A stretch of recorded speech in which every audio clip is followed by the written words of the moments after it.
আসসালামু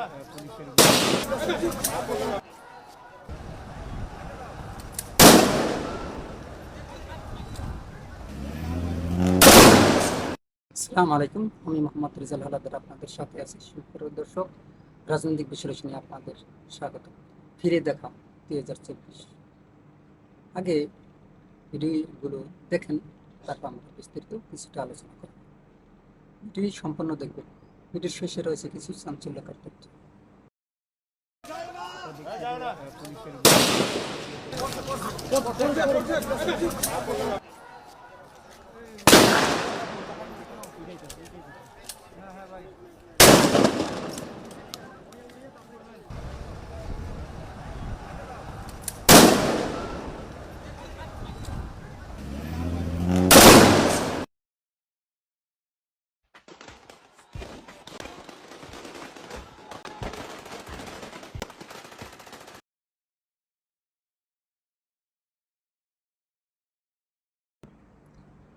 যাই হোক, আপনারা জানেন যে সাবেক প্রধানমন্ত্রী শেখ হাসিনার টার্মে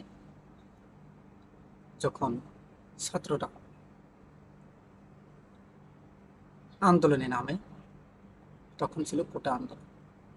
সেই কোটা আন্দোলনকে ঘিরে বাংলাদেশের যে একটা বড় দাজ্জেল সরকার পরিবর্তন হবে বা পতিত হবে, তা হয়তো বা কেউ চিন্তাও করতে পারে। কিন্তু এই আন্দোলনকে ঘিরে যে মাস্টার প্ল্যান করা হয়েছিল, সেখানে জামাতের ভূমিকা অপরিসীম, কিন্তু তারা মুখে বলছে না। এদিকে এনসিপি জামাত মিলে ঐক্য করেছে, সেই প্রসঙ্গগুলো আমরা পরে আসি। 2024 সালে আপনারা জানেন যে সাধারণ মানুষের উপর সাবেক প্রধানমন্ত্রী শেখ হাসিনা আকাশপথ থেকেও পর্যন্ত গুলি করে এবং ছাত্রদের উপর নির্বিচারে গুলি চালিয়ে তাদের হত্যা করে। কিছু কিছু ক্লিপ আপনাদের দেখিয়েছি। এর সাথে একদম বাংলাদেশ সেনাবাহিনী যে দুধে ধোয়া তুলসী পাতা, তাও না, তাদের ভিডিওটাও দেখেন, তারপর আমরা বিস্তারিত আলোচনা দেখি তারাও গুলি চালিয়েছে।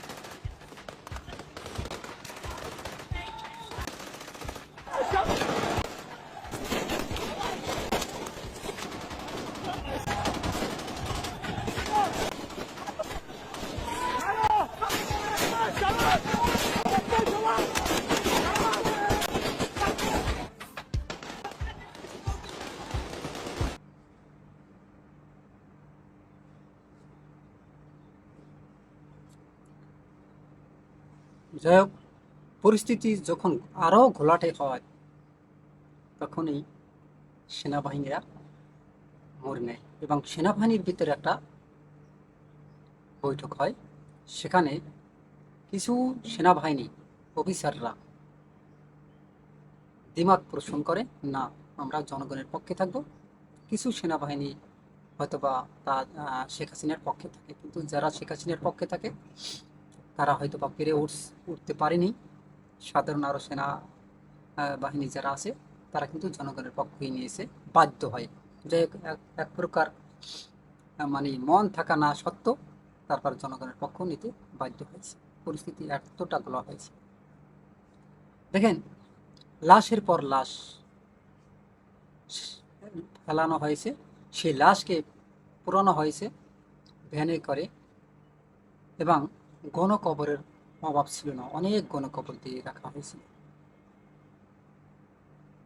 ডকুমেন্টারি ছাড়াও আমার মনে হয় যে 1400 লোকের কথা বলে যে তারা মারা গেছে। আমার মনে হয় হয়তোবা যদি করা হয়, সঠিকভাবে গণনা করা হয়, একদম 17 বছর 17 বছর সাবেক প্রধানমন্ত্রী ট্রাম্প থেকে গুম খুন হত্যা করা, আয়নাঘর বানানো এবং বিরোধী দলের রাজনীতিবিদদের ভয় দেখানো, এমনকি সালাউদ্দিন সাহেবকেও আপনারা জানেন যে তাকেও কিন্তু ভারতের রাখা হয়েছে, যদিও তার ইচ্ছার বিরুদ্ধে হোক আর যাই হোক।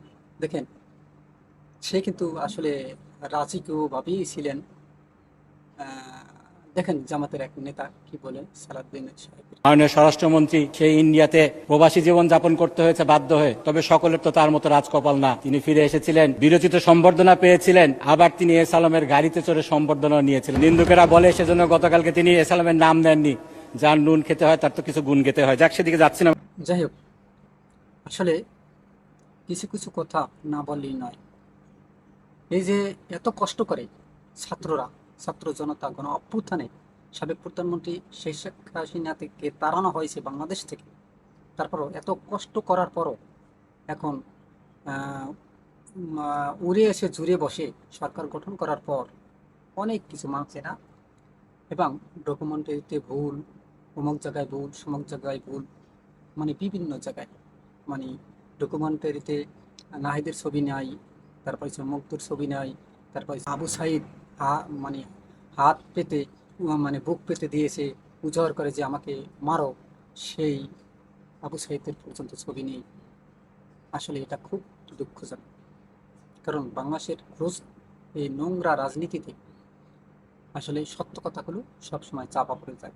সেখানে দিয়েছে শুধু দলীয়করণ ভাবে ডকুমেন্টারি, এমনকি এই যে আমাদের মহামান্য রাষ্ট্রপতি, তিনি কিন্তু এটার বিরোধিতা করেছেন, সত্য কথা বলেছেন। যাই হোক, শেখ হাসিনার টার্মে যে ভয়ঙ্কর পরিস্থিতি ক্রিয়েট হয়েছিল, ভয়ে কিন্তু তারেক রহমান বাংলাদেশে আসতে পারেনি। খালেদা জিয়া, সে বারবার জেলে যাইতো মাত্র 2 কোটি টাকার কেসের জন্য, তাকে পর্যন্ত জেল কাটতে হয়েছে, তাকে বাড়ি থেকে বের করে দেওয়া হয়েছে। এমনকি এই গুমের ভয়ে আজ পর্যন্ত কেউ একটা মুখ খুলে ফেসবুকে স্ট্যাটাস পর্যন্ত দিতে পারে নাই এই 17 বছর। কিন্তু কথায় আছে, রাখে আল্লাহ মারে কে, মারে আল্লাহ রাখে কে। কথা আছে, আল্লাহ ধরলে ধরে, ধরে না, ধরলে কিন্তু ছাড়ে না। অনেক অত্যাচার করেছে মানুষকে, বিশেষ করে যে ওলামা একরাম বা যারা মাওলানা আছে তাদেরকে মেরে মেজাচাক্কার করে দিতেছে। আপনারা জানেন যে শাপলা চত্বরে যে অত্যাচার করেছিল হেফাজত ইসলামের উপর, হয়তোবা সেটা একটা ভয়ঙ্কর রূপ হয়েছিল। সেখানে মেরে তাদের লাশ ট্রাক করে ফেলে দেওয়া হয়েছে এবং রাত্রের মধ্যেই সব পরিষ্কার করে ফেলে হয়েছে। কতটা ভয়ঙ্কর ছিল।